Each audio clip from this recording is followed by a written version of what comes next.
ইতালির work permit বা নুল্লা ওস্তা পাওয়ার পরও দীর্ঘদিন ধরে ভিসা না পেয়ে পাসপোর্ট আটকে থাকা এবং দূতাবাসের ভিসা জট নিয়ে 2026 সালে বেশ কিছু গুরুত্বপূর্ণ আইনি পরিবর্তন এবং নতুন নিয়ম চালু হয়েছে।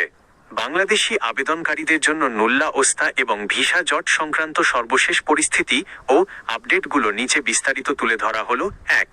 ভিসা জটের মূল কারণ, কেন এই দীর্ঘ বিলম্ব? ইতালি দূতাবাস এবং ভিএফএস গ্লোবালের ভিসা দেওয়ার প্রক্রিয়া গত বছরগুলোতে ব্যাপকভাবে ধীরগতির হয়ে পড়েছিল। এর প্রধান কারণগুলো হলো ভুয়া নুল্লা ওস্তার ছড়াছড়ি, দালাল চক্রের মাধ্যমে তৈরি প্রচুর জাল নুল্লা ওস্তা জমা পড়ায় দূতাবাস প্রতিটি আবেদন শতভাগ ম্যানুয়ালি এবং গভীরভাবে যাচাই করা শুরু করে। ডিক্রিটো ফ্লুসির নতুন আইন, ল ডিক্রি নো 145/2024, ইতালি সরকারের এই বিশেষ আইনের কারণে 22 অক্টোবর 2024 এর আগে ইস্যু হওয়া সমস্ত নুল্লা ওস্তা ইতালির অভ্যন্তরীণ ইমিগ্রেশন বিভাগ এবং দূতাবাস পুনরায় তদন্তের রিভিউ আওতায় নিয়ে আসে। এই পর্যালোচনার কারণে হাজার হাজার আবেদনকারীর ফাইল দূতাবাসে পেন্ডিং অবস্থায় আটকে যায়। ইডিওগ্রাফিক পিরিয়ড। 2. নতুন আইন ও সমাধান, এমপ্লয়ার কনফার্মেশন, ভিসা জট কমাতে এবং ভুয়া আবেদন ঠেকাতে ইতালি সরকার একটি অত্যন্ত আধুনিক ও কঠোর ডিজিটাল নিয়ম চালু করেছে। 7 দিনের কনফার্মেশন নিয়ম।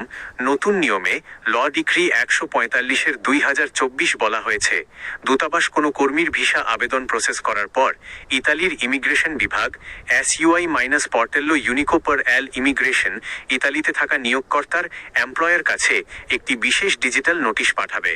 নিয়োগকর্তাকে ইমেল পাওয়ার 7 দিনের মধ্যে নিশ্চিত করতে হবে যে তিনি আসলেই ওই বাংলাদেশিকে চাকরিতে নিয়োগ দিচ্ছেন। কেন এই নিয়ম? অনেক সময় ভুয়া নিয়োগকর্তারা নুল্লা ওস্তা বিক্রি করে দিয়ে পরে আর কর্মীকে কাজ দেয় না। এই নিয়ম চালু হওয়ায় কেবল সত্যিকার নিয়োগকর্তারাই সময়মতো নিশ্চিত করতে পারবেন, যা জেনুইন কর্মীদের দ্রুত ভিসা পেতে সাহায্য করবে। 3. নতুনদের আবেদনের জন্য ভিএফএস ওয়েব পোর্টাল। 22 অক্টোবর 2024 সালের পরে যাদের নুল্লা ওস্তা ইস্যু হয়েছে তারা এখন সরাসরি আগের সিস্টেমে পাসপোর্ট জমা দিতে পারছেন না।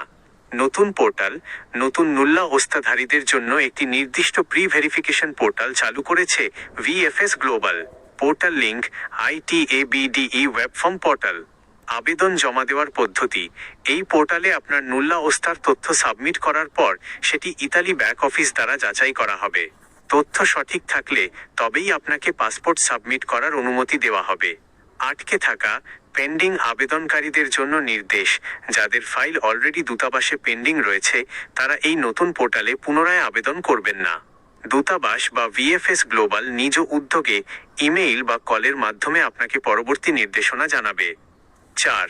ফ্যামিলি নুল্লা ওস্তা, পারিবারিক ভিসা ও বিশেষ ছাড়। পারিবারিক ভিসার ক্ষেত্রে নুল্লা ওস্তা এবং অ্যাপয়েন্টমেন্ট নিয়ে যে সংকট ছিল তার জন্য দূতাবাস কিছু বড় ছাড় দিয়েছে।